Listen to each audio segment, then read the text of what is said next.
Hello friends, મારી આ કેમ વીક કેમેસ્ટ્રીની યુટ્યુબ ચેનલમાં આપનું સ્વાગત છે. આપણે આ ચેનલની અંદર બીએસસી કેમેસ્ટ્રી માટે કેટલાક ચેપ્ટરનો અભ્યાસ કરીશું. એમાં સૌથી પહેલું ચેપ્ટર છે symmetry. Symmetry actually molecular symmetry, આણ્વીય સમમિતિ. આણ્વીય સમમિતિ, સમમિતિ એટલે શું? સમમિતિ એટલે સુંદરતા, વેલ અરેન્જડ, વ્યવસ્થિતતા. કોઈ પણ વસ્તુ વ્યવસ્થિત હોય તો એ સુંદર, એટલે કે સિમેટ્રી એટલે કે સમમિત કહેવાય. વ્યવહારુ એક્ઝામ્પલ લઈએ. તમે કોઈ તમારા સ્કૂલના ક્લાસરૂમમાં ગયા હોય તો ત્યાં બેન્ચીસો એકદમ વ્યવસ્થિત ગોઠવેલી હોય. તમે શું કહે? બેન્ચીસો વ્યવસ્થિત છે, જોવી ગમશે, સુંદર દેખાશે, વ્યવસ્થિત દેખાશે, તો એ સિમેટ્રિકલ છે, સમમિત છે. પણ જો એ જ ક્લાસરૂમમાં બેન્ચીસો આડીઅવળી હોય તો તમે શું કહેશો? એ ક્લાસરૂમ બરાબર નથી, વ્યવસ્થિત નથી, એને ગોઠવવો પડશે. મતલબ એ અસમિત છે, તો એને સંમિત બનાવો. શું કરીને? વ્યવસ્થિત બનાવીને. કેમેસ્ટ્રીની અંદર આણ્વીય સમમિતિ એટલે શું? તો અણુમાં રહેલી સુંદરતા, અણુમાં રહેલી સંમિતિતા, અણુમાં રહેલી વ્યવસ્થિતતા એટલે આણ્વીય સમમિતિ, આણ્વિક સમમિતિ, મોલેક્યુલર સિમેટ્રી. ફ્રેન્ડ્સ, આ જે ચેપ્ટર ખરું એ બીએસસી વાળા માટે તો અગત્યનું છે જ, પરીક્ષામાં માર્ક્સ લેવા માટે. પણ જો તમે બેઝિક સમજી લેશો તો આ જ વસ્તુ તમને એમએસસીમાં પણ કામ આવશે. એના પછી તમે નેટ, સ્લેટ અથવા પીએચડી તમે એન્ટ્રન્સ એક્ઝામ આપતા હોય તો આ ચેપ્ટરના કોન્સેપ્ટ તમને બહુ કામ આવશે. મેં 3 વખત સ્લેટ ક્લિયર કરેલી છે. મને અનુભવ છે કે સિમેટ્રીના ક્વેશ્ચન્સ હોય જ છે સ્લેટની એક્ઝામની અંદર. એની અંદર સિમેટ્રીની અંદર શું ભણીશું? કેટલાક શબ્દો, કેટલાક તત્વો એટલે કે સિમેટ્રિકલ એલિમેન્ટ્સ ભણીશું. એના પછી ગ્રુપ થિયરી ભણીશું. કેટલીક વચ્ચે બીજી કેટલીક થિયરીઝ આવે છે એ ભણીશું. અને જો તમે એમએસસીની અંદર સિમેટ્રીનો અભ્યાસ કરવા માગશો તો એની અંદર તમને થોડું એડવાન્સ ભણવા મળશે. સિમેટ્રી ચેપ્ટર બહુ જ અગત્યનું છે, બીએસસી લેવલે, એમએસસી લેવલે કે નેટ, સ્લેટ અથવા પીએચડી લેવલે, પીએચડી એન્ટ્રન્સ એક્ઝામ લેવલે. હવે આપણે આ ચેપ્ટરમાં આગળ જતાં પહેલાં એટલે કે બેઝિક વસ્તુ સમજીએ તો 3 શબ્દો મારે તમને સમજાવવાના છે: સમતુલ્ય રચના, ભિન્ન રચના અને અભિન્ન રચના. તો આપણે સમજીએ. સૌથી પહેલાં પહેલો શબ્દ સમતુલ્ય રચના. ઇંગ્લિશમાં કહીએ તો ઇક્વિવેલન્ટ સ્ટ્રક્ચર. તો સમતુલ્ય રચના શું છે? તો આપણે એક એક્ઝામ્પલ લઈએ, PTCl4. એકચ્યુઅલી આપણે એક જ એક્ઝામની અંદર 3 શબ્દો સમજી લઈએ. તો PTCl4 સમતલીય ચોરસ. હવે 4 ક્લોરીન છે, 1 પ્લેટિનમ છે, નંબરિંગ આપી દઈએ: 1, 2, 3 અને 4. આની ઉપર -2 ચાર્જ આવે છે, જે તે અત્યારે હાલ પૂરતું આપણે લખવાની કોઈ જરૂર નથી, કારણ કે આપણે શું સમજીએ છીએ? સમતુલ્ય રચના. હવે આપણે શું કરીએ? આ સમતલ પ્લેનર અણુ છે. હવે એની એક્ઝેક્ટ સમતલની પ્લેટમાંથી પસાર થતી એક આપણે ધરી લઈ લઈએ, એક ધ્રુવણ અથવા તો કોઈ અક્ષ લઈ લઈએ જે એક્ઝેક્ટ આ પ્લેટિનમની એક્ઝેક્ટ બહાર નીકળતી હોય, પરપેન્ડિક્યુલર ટુ પ્લેન, બરાબર, પ્લેટિનમથી પાસ થતી. બીજી વસ્તુ, આ જે ક્લોરીન વચ્ચેનો ખૂણો કેટલો હશે? 90 ડિગ્રી, 90. બરાબર. હવે આપણે અક્ષ ક્યાં લીધી છે? અહીંયા. તો મારે ઇન્ડિકેશન કરવી હોય તો એના માટે એક મેથડ છે. તો આપણે શું કરવું પડશે? એને ઝિગઝેગ લાઇન એટલે કે આ રીતે તમે એને ડ્રો કરી શકો. અક્ષને અત્યારે નામ આપી દઉં છું C4, 4 નંબરની ધ્રુવંધરી. હવે અક્ષ ક્યાં છે? એકચ્યુઅલી આ રીતે છે, પણ આપણે 3D મોડેલ સમજવાનું છે એટલા માટે ક્યાં લઈએ? બોર્ડ 2D છે, 3D સમજવા માટે આને ઝિગઝેગ લાઇન કરી છે. હવે સૌથી પહેલાં હું શું કરીશ ખબર? આ જે C4 અક્ષ છે એમાં એક વખત રોટેશન આપીશ, મતલબ 90 ડિગ્રીનું સમઘડી દિશામાં રોટેશન, ક્લોકવાઇઝ રોટેશન. હવે એનો આકાર તો નહીં બદલાય, તો આપણે જો પ્લેટિનમ વચ્ચે લખીએ, ક્લોરીન 1, 2, 3 અને 4. હવે જોવાનું શું છે? તો 1 નંબર જે હતો એ તમે 90 ડિગ્રી રોટેશન કરો તો 1 નંબર ક્યાં જશે? અહીંયા આવશે. તો આપણે નંબરિંગ ફરીથી આપી દઈએ. તો 1 નંબર અહીંયા આવશે, તો 2 નંબર અહીંયા આવશે, 3 અને 4. તમે જો 4 નંબર ક્યાં જશે? અહીંયા. 3 નંબર અહીંયા આવશે. તો આ શું કર્યું આપણે? 90 ડિગ્રી રોટેશન આપ્યું. તો આ રચના અને આ રચના બંને વચ્ચે સંબંધ શું છે? તમે કહેશો આના જેવી જ દેખાય છે એના જેવી, પણ જો ક્લોરીનના નંબરિંગ જો ડિફરન્ટ છે, પ્લેટિનમ તો વચ્ચે છે પણ ક્લોરીન જો નંબરિંગ બદલાઈ ગયા ને, તો આને શું કહેવાય? સમતુલ્ય રચના. બીજો શબ્દ હતો ભિન્ન રચના, ડિફરન્ટ સ્ટ્રક્ચર. તો આ શું છે? તો આપણે આ જ ઉદાહરણ લઈએ, આ જ C4 લઈએ. હવે આ 90 ડિગ્રી છે તો આપણે શું કરી છે યાર? 45 ડિગ્રી રોટેશન આપીએ ક્લોકવાઇઝ. 45 એટલે આનું અડધું થશે, એટલે ક્લોરીન 1 નંબર ક્યાં આવશે? આ 1 નંબરનો ક્લોરીન ક્યાં આવશે? અહીંયા આવશે. 2 નંબરવાળો અહીંયા આવશે. તો આપણે ડ્રો કરીએ પ્લેટિનમ આ રીતે, ક્લોરીન નંબરિંગ પણ આપી દઈશું આપણે 1, 2, 3 and 4. હવે તમે જોઈ શકો છો જે આ બંધારણ એટલે કે મૂળ બંધારણ અને આ બંધારણ કેવું છે? ડિફરન્ટ. એટલે આને શું કહેવાય? ભિન્ન રચના. ત્રીજો જે શબ્દ હતો આપણો અભિન્ન રચના એટલે કે મૂળ રચના, એ સમજવા માટે આપણે આને નીકાળી દઈશું. હવે જો આ એક્ઝામ્પલ દ્વારા જ આપણે સમજીશું.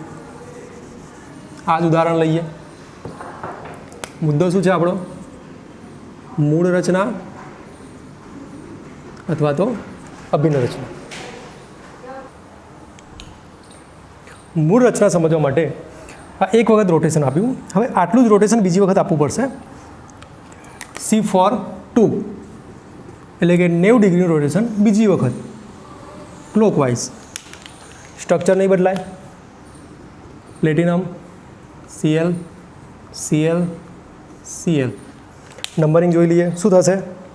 1 નંબર ક્યાં જશે? સમઘડી દિશામાં, એટલે આમ જ જશે. 1, 2, 3 and 4. 4 નંબર અહીંયા આવશે. ઓકે. હવે C4 3 ત્રીજી વખત 90 ડિગ્રી ક્લોકવાઇઝ. સ્ટ્રક્ચર શું થશે? પ્લેટિનમ ક્લોરીન ક્લોરીન ક્લોરીન અને ક્લોરીન. નંબરિંગ જોઈ લઈએ. 1 નંબર અહીંયા આવશે. હવે જે ચોથું એટલે 4 નંબરનું રોટેશન જે ખરું C4 4, એમાં શું થશે? 1 નંબર જુઓ ક્યાં આવશે? 2 નંબર 3 નંબર જુઓ, 4 નંબર પાછું અહીંયા આવી જશે. તો આ બંધારણ વળી ફરી પાછું આપણને પાછું મળશે. આ બંધારણ શું કહેવાય? મૂળ રચના અથવા તો અભિન્ન રચના. હવે ધ્યાનથી સમજો. પહેલી વાર રોટેશન આપ્યું તો આ રચના મળી, બીજી વારમાં આ મળ્યું, ત્રીજી વારમાં આ મળ્યું, ચોથી વારમાં પાછું મળી ગયું. તો આજે આ અને આ 3 બંધારણ કેવા થશે? સમતુલ્ય સમતુલ્ય સમતુલ્ય. આ મૂળ બંધારણ હતું, પાછું જે મળ્યું એ પણ મૂળ બંધારણ હતું. એનું એ જ ક્લોરીન એની એ જગ્યા ઉપર, 1 નંબરનું ક્લોરીન એની જગ્યા ઉપર, 2 નંબર 3 નંબર બધા ક્લોરીન પરમાણુ એની પોતાની જગ્યા ઉપર, એને કહેવાય મૂળ રચના. હવે મૂળ બંધારણ, સમતુલ્ય બંધારણ, ભિન્ન બંધારણ, ત્રણેય વસ્તુ ક્લિયર થઈ ગઈ. હવે આપણે વાત કરીશું સિમેટ્રિકલ એલિમેન્ટ્સ. સિમેટ્રિકલ એલિમેન્ટ એટલે શું? સમમિતિ તત્વો એટલે શું? એક વ્યવહારિક ઉદાહરણ આપું. આપણે નાના હતા ત્યારથી આપણને આપણા પેરેન્ટ્સ, આપણા ટીચર્સ, ટીચર્સની વાત કરી લઈએ. અક્ષર સારા હોય, સિમેટ્રિક મતલબ મરોડદાર, તો એના એક પેરામીટર હતા, અક્ષર આવા હોવા જોઈએ, વંચાય એવા હોવા જોઈએ. તો એની ઉપરથી નક્કી કરીએ કે ભાઈ અક્ષર સારા છે ખરાબ છે. બીજી વસ્તુ કે વ્યવહારની અંદર કોઈ સારી વસ્તુ દેખાય, કોઈ ગાડી દેખાય, નવી જ ગાડી હોય, એકદમ ગોબા વગરની, લીટા વગરની, કેવી દેખાય? સુંદર. પણ એ જ ગાડીમાં ગોબા પડી ગયા હોય, લીટા પડી ગયા હોય, કાચ તૂટી ગયો હોય તો કેવું દેખાય?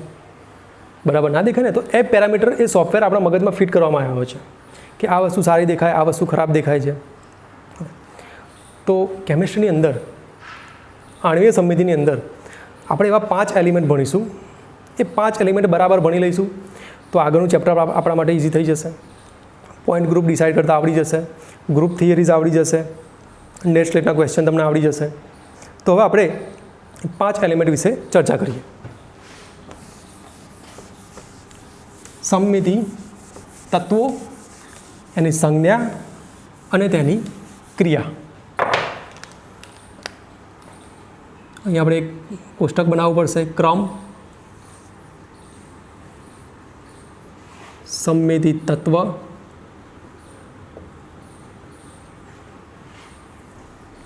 એની સંજ્ઞા અને એની ઉપર શું ક્રિયા કરવાની છે, ઓપરેશન. કયું ઓપરેશન? પહેલું જે ક્રમ છે આપણે લઈએ યોગ્ય ભ્રમણ અક્ષ, બીજી ભાષામાં શુદ્ધ ગુજરાતી ધ્રુવણધરી. ઘણીવાર પેપરની અંદર આ લોકો શું કરતા હોય છે કે યોગ્ય ધ્રુવણધરી સમજાવો. હવે એ વખતે શું થાય કે જો આપણે ગુજરાતીમાં જ ભણ્યા હોઈએ તો આ શબ્દ સમજ્યા હોઈએ, પણ ધ્રુવણધરી શબ્દ નવો છે, આપણી બુકમાં લખેલો નથી હોતો. પણ હા, એ વખતે શું કરવાનું કે આપણું પેપર હોય એમાં જોવાનું અંગ્રેજી વર્ઝનમાં શું લખ્યું છે. અંગ્રેજી વર્ઝનમાં એક જ હશે, પ્રોપર રોટેશનલ એક્સિસ. સંજ્ઞા છે CN અને ક્રિયા છે ભ્રમણ, rotation. N for number, integer number, 0 સિવાય. બીજા નંબરે લઈએ સમમિતિ સમતલ, સમમિતિ તળ, plane of symmetry, symmetrical plane. સંજ્ઞા છે સિગ્મા, ક્રિયા છે પરાવર્તન. અરીસાનું શું કામ છે? પરાવર્તન, રિફ્લેક્શન. ત્રીજા નંબરે ઉત્ક્રમણ કેન્દ્ર. હવે આના બીજા ઘણા નામ છે. પેપરમાં શું થાય છે કે જે પેપર સેટર જે હોય છે એ શું કરે છે, શુદ્ધ ગુજરાતી શબ્દ વાપરે. જેમ કે સમમિતિ નાભી કેન્દ્ર, વ્યુત્ક્રમણ કેન્દ્ર, ઉત્ક્રમણ કેન્દ્ર. પણ અંગ્રેજીમાં એક જ છે, પોઈન્ટ ઓફ સિમેટ્રી. તેની સંજ્ઞા છે આઈ, સ્મોલ આઈ, નાનો આઈ. એનું કામ છે ઉત્ક્રમણ અથવા વ્યુત્ક્રમણ. એના પછી 4 નંબર અયોગ્ય ભ્રમણ અક્ષ, ઇમ્પ્રોપર રોટેશનલ એક્સિસ. હવે આ કેવી છે? આ યોગ્ય ભ્રમણ અક્ષ છે, આ અયોગ્ય ભ્રમણ અક્ષ છે. હવે એની સંજ્ઞા છે SN, જેમ આની જેમ N ફોર ઇન્ટેગર નંબર. હવે એનું કામ શું? જો આ બંને તમને આવડી જશે તો આવડી જવાનું જ છે, કારણ કે એનું કામ શું છે? ભ્રમણે કરાવવાનું પ્લસ પરાવર્તન, બંને ક્રિયા ભેગી. એના પછી 5 નંબર છેલ્લું તત્વ તદેવ વિધેય, એટલે કે તદેવ. એની સંજ્ઞા છે ઈ. હવે શું કરવાનું? આની ક્રિયા શું છે? તો આમ જોવા જઈએ તો કંઈ જ કરવું નહીં. પણ જો તમારે કંઈ કરવું હોય, કોઈ ક્રિયા કરવી હોય, ભ્રમણ કરવું હોય તો એટલું ભ્રમણ કરવાનું જેથી મૂળ રચના પાછી મળે. તદેવ વિધેય હંમેશા મૂળ રચના પાછી આપે. પરાવર્તન, એટલું પરાવર્તન કરો. આમ તો 2 વખત કહી શકાય. એટલું પરાવર્તન કરો, પાછી રચના મળે. આઈ ઉત્ક્રમણ, SN ભ્રમણ પરાવર્તન. હવે SN માટે N એકી સંખ્યા માટે અલગ હશે, બેકી સંખ્યા માટે, જે આપણે આવશે ત્યારે સમજીશું. હવે આ જે તત્વો આપણે નામ જોયા, સંજ્ઞા જોઈ અને ક્રિયા જોઈ. હવે આ તત્વોના કેટલાક એક્ઝામ્પલ જોઈ લઈએ. સૌથી પહેલાં આપણે લઈએ યોગ્ય ભ્રમણ અક્ષનું એક ઉદાહરણ. ઉદાહરણમાં લઈએ પાણી. પાણી એટલે કે વોટર, H2O. H2Oમાં શું હશે? H2Oમાં H2O જ હશે. સૌથી પહેલાં યોગ્ય ભ્રમણ અક્ષ, સંજ્ઞા છે CN. આપણે વોટર લઈએ, ટેક સમ વોટર. પાણીના અણુનો આકાર, એની ભૌમિતિક રચના તમને ખ્યાલ છે. આકાર છે વળેલો, બેન્ટ. સરળતા માટે આપણે H, 2 H છે એટલે 1 નંબર અને 2 નંબર. ઓક્સિજન તો એક જ છે. સમતલીય રચના છે, કોણીય રચના છે. આમ oxygen, hydrogen, hydrogen, 1 number 2 number. હવે આપણે શું કરીશું? એવી કોઈ અક્ષ લઈશું જેમાં આપણે યોગ્ય રોટેશન કરી શકીએ. આ અક્ષનું આપીએ C2 નામ આપીએ. કેમ નામ આપ્યું આપણે ભણીશું આગળ. હવે આપણે શું કરીએ? ક્લોકવાઇઝ રોટેશન કરવાનું છે. C2 છે એટલે 360 2 વડે ભાગો, કેટલું રોટેશન થશે? 180નું ક્લોકવાઇઝ રોટેશન. હવે શું કરીશું આની અંદર? ઓક્સિજન તો એની જગ્યા ઉપર ત્યાં ફરશે ગોળ ગોળ. હાઇડ્રોજનની વાત કરો, 2 નંબરનો હાઇડ્રોજન ક્યાં આવશે? અહીંયાથી ક્યાં આવશે? અહીંયા. અને 1 નંબર અહીંયા આવશે એટલે 1 નંબર અહીંયા આવશે, 2 નંબર અહીંયા આવશે. સમતુલ્ય રચના મળી ગઈ. ઓકે, સિમેટ્રીમાં સમતુલ્ય રચનાનું જ કામ છે, સમતુલ્ય અથવા તો અભિન્ન રચના. હવે આ જે ભ્રમણ કર્યું, હવે આ એક એક્ઝામ્પલ લીધું પાણી. બીજું કોઈ પણ બીજા ઘણા બધા એક્ઝામ્પલ લઈ શકાય, પણ જ્યારે ડિટેલમાં ભણીશું ત્યારે આપણે એક્ઝામ્પલ લઈશું આના. ઓકે, બીજા નંબરે શું હતું? સમમિતિ સમતલ, પ્લેન ઓફ સિમેટ્રી. સમમિતિ સમતલ. સંજ્ઞા શું હતી? સિગ્મા. પાણી જ લઈએ આપણે, તો શું કરવાનું છે અહીંયા આગળ? પાણી માટે 2 હાઇડ્રોજન 1 and 2. હવે આપણે સમતલ લેવાનું છે, અરીસો લેવાનો છે, પ્લેન ઓફ સિમેટ્રી. તો એના માટે શું કરીએ? આપણે કોઈ એવું પ્લેન લઈએ આ રીતે જે અણુના 2 સરખા ભાગ કરે, બંને ભાગ એકબીજાના પ્રતિબિંબ હોય. એની વ્યાખ્યા છે, પ્રોપર વ્યાખ્યા આપણે ભણીશું. સંમિતિની એક વખત ક્રિયા કરીએ, મતલબ કે પરાવર્તન, અહીંયા તમે ગુજરાતીમાં લખી શકો પરાવર્તન, રિફ્લેક્શન. શું થશે? ઓક્સિજન તો અહીંયા જ છે, હાઇડ્રોજનની વાત કરો, 2 નંબર અહીંયા આવશે, 1 નંબર અહીંયા આવશે. પરાવર્તન રિફ્લેક્શન થઈ ગયું. ઓકે, ત્રીજા નંબરે શું હતું? Third number ઉત્ક્રમણ. ઓકે, વ્યવસ્થિત લખીએ, વંચાય. ઉત્ક્રમણ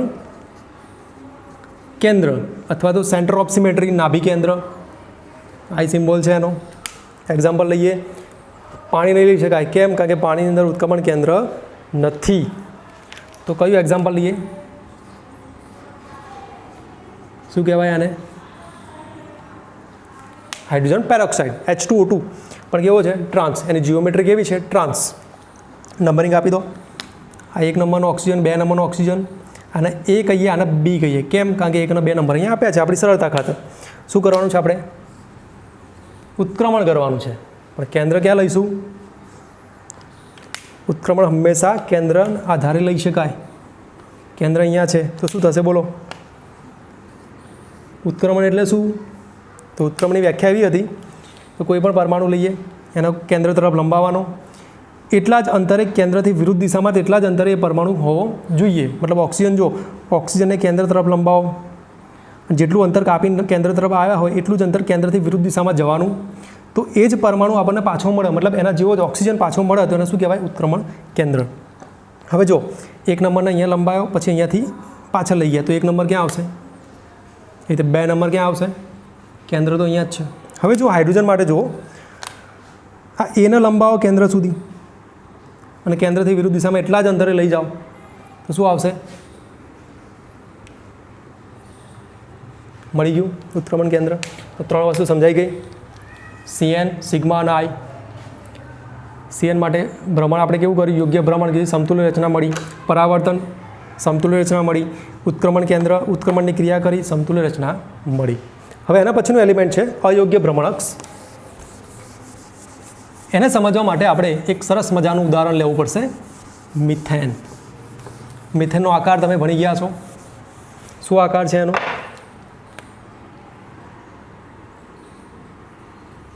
શું છે નામ? અયોગ્ય ભ્રમણ અક્ષ. સંજ્ઞા શું છે? SN. મિથેનને સમજવા માટે આપણે શું લેવું પડશે? એક બોક્સ બનાવવું પડશે, ગ્રીન બોક્સ.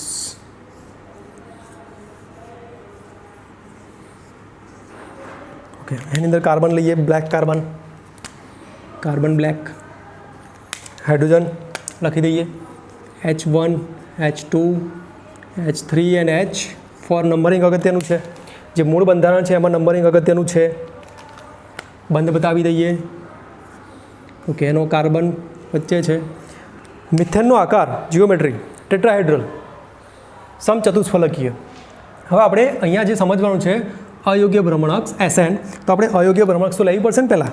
તેના માટે આપણે અક્ષ અહીંયા લઈ લઈએ, S4. આ જે ધરી ખરી એનો નંબર છે 4. 360ને 4 વડે ભાગો તો 90 આવશે, તો 90નું ભ્રમણ કરવું પડશે. હવે એનું નામ આપું S4 1.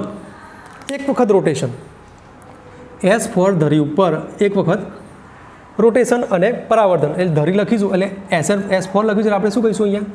અયોગ્ય ભ્રમણક્ષની ક્રિયા એક વખત. પણ અહીંયા 2 ક્રિયાઓ ભેગી છે. કઈ કઈ? ભ્રમણ પ્લસ બંને સાયમલ્ટેનિયસલી એક સાથે જ કરવાની છે, બંને એક સાથે કરવાની છે. તો પહેલાં હું બોક્સ બનાવી દઉં, ગ્રીન બોક્સ. બોક્સ વગર મિથેન નહીં લખાય અત્યારે, જે સમજવાનું છે એના માટે. હવે જો કાર્બન વચ્ચે રહેશે, કાર્બનનું સ્થાન નહીં બદલાય. અહીંયા હું ફક્ત અત્યારે શું બતાવું છું તમને, C4ની ક્રિયા બતાવીશ, એટલે કે ભ્રમણ જ બતાવીશ. આપણે સરળતા કરતાં ખાલી ભ્રમણ લખી દઈએ. ભ્રમણ કરવાનું છે કેટલું? 90 ડિગ્રી. કેમ? કે 4 નંબરની ધ્રુવંતરી છે. 4 નંબરનું ક્લોકવાઇઝ 90 ડિગ્રી રોટેશન. તો શું થશે બોલો? આ એક નંબર ક્યાં અહીંયા આવશે કે અહીંયા આવશે? તો 90 ડિગ્રી છે એટલે અહીંયા જ આવશે. 180 હોત તો સામે આવત, તો H1, તો H2 અહીંયા આવશે, H3 અહીંયા આવશે અને H4 સામે જશે. બંધ બતાવી દઈએ. 1 2 3 and 4. હવે જુઓ, તમે એમ કહેશો કે આ તો સમતુલ્ય રચના નથી. કેમ? કારણ કે હાઇડ્રોજન એની જગ્યા ઉપરથી ખસી ગયો. બરાબર. સમતુલ્ય રચનાની શરત શું હતી? પરમાણુ પોતાની સ્થાન ઉપરથી ખસવો ના જોઈએ. હા, ખસે, પણ એ ખસે તો એની સ્થાને એના જેવો બીજો પરમાણુ આવવો જોઈએ. ક્લોરીન ખસે તો ક્લોરીન આવવો જોઈએ, H ખસે તો એની જગ્યા ઉપર H આવવો જોઈએ. તો અહીંયા H નથી, જો અહીંયા આવી ગયા. પણ આપણે શું લેવાનું છે ઓપરેશન? ભ્રમણ પ્લસ પરાવર્તન, ભ્રમણ પ્લસ પરાવર્તન. ખાલી ભ્રમણ જ કર્યું છે, પરાવર્તન કર્યું નથી. હવે આપણે પરાવર્તન કરીશું, એના માટે બોક્સ બનાવવું પડશે, green box. Green box. Okay, હવે સમતલ લેવાનું છે ક્યાં? સૌથી પહેલાં એ સમજી લઈએ સમતલ ક્યાં લઈશું.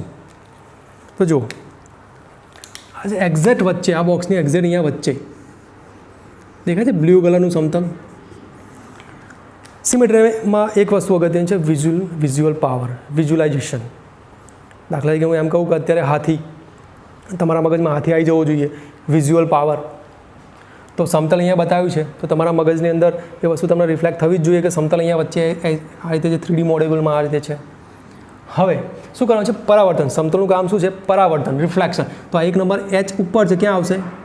નીચે. તો અહીંયા લખી દઉં બ્લેક પેનથી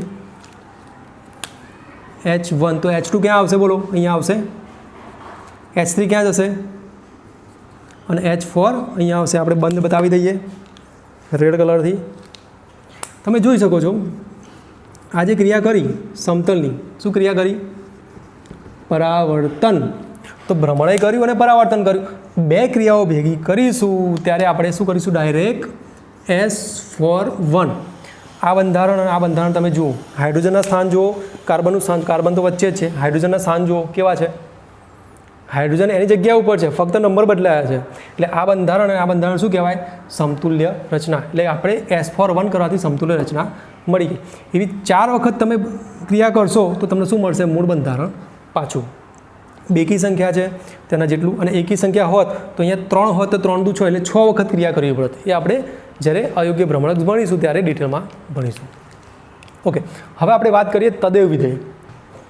તદેવ વિધેય, તદેવ વિધેયમાં આમ જોવાથી જઈએ તો કશું કરવાની જરૂર છે નહીં, પણ આપણે સમજવાનું છે. એટલા માટે એક એક્ઝામ્પલ લઈએ. 5 નંબરનું એલિમેન્ટ તદેવ, સંજ્ઞા છે E. હવે પહેલાં અક્ષની વાત કરી લઈએ. તો જો H2O આપણે આગળ ભણી ગયા, C2X અહીંયા છે વચ્ચે. એક વખત રોટેશન આપો, C2 એક વખત ક્લોકવાઇઝ, તો શું થશે? 2n1 સમતુલ્ય રચના. C2 બીજી વખત કરો, બરાબર? ખ્યાલ આવી ગયો? હાઇડ્રોજન જે 1 નંબર 2 નંબર, એક વખત રોટેશન આપ્યું તો 2 નંબર અહીંયા 1 નંબર અહીંયા. બીજી વખત એ જ અક્ષ ઉપર ક્લોકવાઇઝ રોટેશન. અહીંયા રોટેશન મેન્શન કરવું જરૂર છે. ક્લોકવાઇઝ છે કે એન્ટી ક્લોકવાઇઝ? આપણે ક્લોકવાઇઝ લઈએ છીએ. તો ક્લોકવાઇઝ રોટેશન કર્યું C2 તો શું મળ્યું આપણને? E. તો મૂળ બંધારણ જ્યારે પાછું મળે ત્યારે હંમેશા શું હોય? તદેવની ક્રિયા હોય.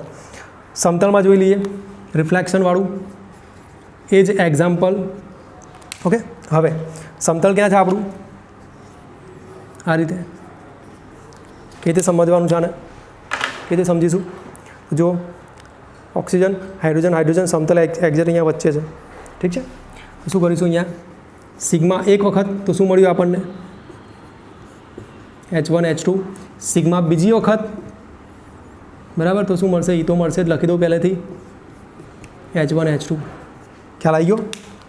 ઓકે, ત્રીજું શું હતું? ઉત્ક્રમણ. એના માટે H2O નહીં ચાલે. શું લેવાનું છે? H2O2 સોરી અહીંયા આપણે નંબરિંગ અહીંયા આપીશું 1 2 A અને B. ઉત્ક્રમણ કેન્દ્ર ક્યાં છે? ક્રિયા શું કરવાની છે? I એક વખત, તો શું મળશે? બંધારણ એનું એ રહેશે, ફક્ત numbering change A and B. બીજી વખત I કરીએ શું મળશે? A B 1 and 2. તો જો ભ્રમણ જે નંબરની ધરી હોય એટલું ભ્રમણ કરો એટલે એ મળી જશે, એટલે આને કહેવાય તદેવ વિધેય, એટલે કે તદેવ વિધેયની ક્રિયા. આમ જોવા જઈએ તો કશું કરવાની જરૂર નથી. આ સ્ટ્રક્ચર પર તમે કશું ના કરો તો આને તદેવ કહેવાય, બંધારણ એ જ કહેવાય તદેવ. પણ જો તમારે કોઈ ક્રિયા કરવી છે, મારે રોટેશન કરવું છે, રોટેશન કેટલી વાર કરવાનું કે મૂળ બંધારણ મળે ત્યાં સુધી, તો અહીંયા 2 વખત C2 ધરી છે, 2 વખત રોટેશન કર્યું ત્યારે મને એ મળી. સિગ્મા છે, 2 વખત સિગ્મા કર્યું તો એ મળ્યું. ઉત્ક્રમણ કેન્દ્ર કેટલી વાર કરવાનું? 2 વખત, તો મને શું મળશે? E તદેવ. હવે આપણે અયોગ્ય ભ્રમણકનું એક ઉદાહરણ લઈ લઈએ. ખ્યાલ જ છે, મિથેન લેવું પડશે. ઠીક છે, મિથેન બોક્સમાં દોરવું પડશે. કેમ? આપણી સરળતા ખાતર બોક્સ દોરવા માટે આપણે બીજી પેનનો ઉપયોગ કરીએ. આ વખતે બ્લુ બોક્સ થોડું નાનું દોરું. ઓકે ઓકે, કાર્બન વચ્ચે આવશે, હાઇડ્રોજન એક નંબરિંગ ખાસ યાદ. ઠીક છે, બંધ બતાવી દઈએ રેડ પેનથી, હાઇલાઇટ થાય. ઓકે, હવે S4 અક્ષ ક્યાં હતી? અહીંયા હતી. તો શું જો પહેલાં આપણે શું કરીએ, ભેગી ક્રિયા બતાવીશ. S4 1 એટલે S4 ધરી છે, એક વખત ક્રિયા કરીએ, બોક્સમાં બતાવી દઈએ. બોક્સ થોડું નાનું મોટું થાય તો સમજી લેવું. ઓકે, કાર્બન વચ્ચે છે, પરમાણુ પોતાના સ્થાન બદલશે પણ નંબરિંગ, પરમાણુ એના એ રહેશે, નંબરિંગ બદલાઈ જશે. ઓકે, ચલો એક નંબર ક્યાં જશે બોલો? એક નંબર અહીંયા નીચે, એટલે એક નંબર અહીંયા આવશે. 1 2 3 નંબર 3 and 4 બંધ બતાવી દઈએ. ઠીક છે. ઓકે, હવે નેક્સ્ટ S4 બીજી વખત બોક્સ બતાવવું પડશે, બોક્સની અંદર બતાવવું પડશે, બોક્સ દોરવું પડશે. કાર્બન વચ્ચે આવશે, પરમાણુ પોતાના સ્થાન નહીં બદલે, ફક્ત નંબર બદલશે. ઓકે, એક નંબર ક્યાં આવશે બોલો બોલો? એક નંબર અહીંયાથી ઉપર, એટલે એક નંબર અહીંયા આવશે, 2 3 નંબર અહીંયા એટલે 3 નંબર અહીંયા, 4 નંબર અહીંયા. બંધ બતાવવાના બાકી છે. ઓકે, હવે નેક્સ્ટ.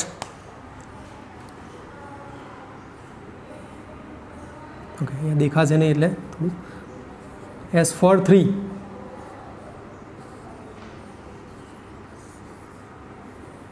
ઓકે, બોક્સ દોરતા તમને આવડી જશે, જેટલી પ્રેક્ટિસ કરશો એટલું બોક્સ દોરતા તમને આવડી જશે. કાર્બન પરમાણુ પોતાના સ્થાન નહીં બદલે, ફક્ત નંબર બદલશે. એક નંબર ક્યાં જશે બોલો? એક નંબર ક્યાં જશે? બંધ બતાવી દઈએ. એક નંબર અહીંયાથી એટલે એક નંબર અહીંયા, તો 2 નંબર સામે, 3 નંબર 4 નંબર. હવે બોલો S4 4 શું મળશે? મૂળ બંધારણ પાછું મળશે. ઓકે, થોડું વ્યવસ્થિત કરીએ. કાર્બન વચ્ચે H 4 પરમાણુ H. હવે નંબરિંગ આપવાના છે, પહેલાં બંધ બતાવી દઈએ. ઓકે, નંબરિંગ શું કરીશું બોલો? એક નંબર ક્યાં જશે? અહીંયા જઈને ઉપર, 2 નંબર અહીંયા, 3 અહીંયા અને 4 અહીંયા. હવે જો આ જે બંધારણ શું છે, મતલબ S4 4 કરવાથી શું મળ્યું આપણને? મૂળ બંધારણ પાછું. એટલે કે જો અયોગ્ય ભ્રમણકક્ષમાં n બેકી સંખ્યા હોય તો એને જેટલા તમે ક્રિયાઓ કરો તો E મળશે. પણ જો એકી સંખ્યા હશે તો એનાથી ડબલ કરવા પડશે. જેમ કે S3 હોય તો કે શું કરવા પડે? 6 વખત ક્રિયા કરવી પડશે, ત્યારે તમને E મળશે. પણ અહીંયા શું છે, આપણું S4 છે, બેકી સંખ્યા છે, તો આપણે એટલી જ રોટેશન, S6 હોય તો 6 વખત, X5 હોય તો H5 હોય તો 10 વખત. તો અહીંયા આપણે E વિશે ભણીએ. ફ્રેન્ડ્સ, આજે આપણે બેઝિક થિંગની અંદર 3 શબ્દો, સમતુલ્ય રચના, ભિન્ન રચના અને અભિન્ન રચના, એ વસ્તુ અગત્યની છે આપણા માટે. સિમેટ્રીની અંદર સમતુલ્ય રચનાનું જ કામ છે અને સમતુલ્ય રચનાનું જ કામ છે, અભિન્ન રચનાનું કોઈ કામ નથી. એના પછી આપણે 5 એલિમેન્ટ જે બહુ જ અગત્યના છે, આ 5 એલિમેન્ટ બરાબર સમજજો. અને હજુ કોઈ તમને પ્રશ્ન હોય તો તમે નીચે કમેન્ટમાં લખી શકો. 5 એલિમેન્ટમાં પહેલું એલિમેન્ટ શું હતું? પહેલું એલિમેન્ટ હતું યોગ્ય ભ્રમણક, CN એનું કામ છે, એની ક્રિયા છે ભ્રમણ. બીજું એલિમેન્ટ સમમિતિ સમતલ, શું કામ હતું એનું? સંજ્ઞા એની સિગ્મા, કામ શું હતું? પરાવર્તન, રિફ્લેક્શન. ત્રીજા નંબરે શું હતું? પોઈન્ટ ઓફ સિમેટ્રી, નાભિ કેન્દ્ર, સમમિતિ કેન્દ્ર, વ્યુત્ક્રમણ કેન્દ્ર, ઉત્ક્રમણ કેન્દ્ર, આટલા નામ છે. ઓકે, એનું કામ શું હતું? ઉત્ક્રમણ, સિમ્બોલ સ્મોલ આઈ. એના પછી SN અયોગ્ય ભ્રમણક, ઇમ્પ્રોપર રોટેશનલ એક્સિસ, કામ શું? 2 કામ. પહેલાં અને બીજા એલિમેન્ટ તમે બરાબર ભણી ગયા તો આ તો આવડવાનું જ છે. એનું કામ છે ભ્રમણ પ્લસ પરાવર્તન, અહીંયા સામે જ છે. એના પછી શું હતું? તદેવ. તદેવમાં શું કરવાનું? આમ જોવા જઈએ તો કશું કરવાની જરૂર નથી, પણ જો કરવું હોય ભ્રમણ કેટલું કરવાનું? મૂળ રચના મળે ત્યાં સુધી, પરાવર્તન મૂળ રચના મળે ત્યાં સુધી, ઉત્ક્રમણ મૂળ રચના મળે ત્યાં સુધી, SNની ક્રિયા મૂળ રચના મળે ત્યાં સુધી. તો આ રીતે આ એલિમેન્ટ બરાબર સમજજો. કોઈ પ્રશ્ન હોય તો તમે કોમેન્ટમાં લખી શકો છો. ઓકે, હવે નેક્સ્ટ વિડીયોની અંદર આપણે આ બધા એલિમેન્ટને આપણે પ્રોપર ભણીશું. બીજા 3 હજુ મારે કેટલીક ડેફિનેશન તમને કહેવાની છે, એ પણ કહી દઈશ હું તમને નેક્સ્ટ વિડીયોની અંદર. સિમેટ્રી બરાબર ભણજો. સિમેટ્રી બહુ જ અગત્યની છે. આપણે નેક્સ્ટ મતલબ હવે પછીના વિડીયોની અંદર શું કરીશું કે જે બી ક્વેશ્ચન્સ નેટ સ્લેટની અંદર પૂછાયા હોય, મોટાભાગે સ્લેટની અંદર GSET ગુજરાત સ્ટેટની અંદર જેટલા બી સિમેટ્રીના ક્વેશ્ચન લીધા પૂછાયા હોય એ ક્વેશ્ચન આપણે સોલ્વ કરીશું, તમને સમજાવીશું. બરાબર? ઠીક છે, ચલો બાય ફ્રેન્ડ્સ.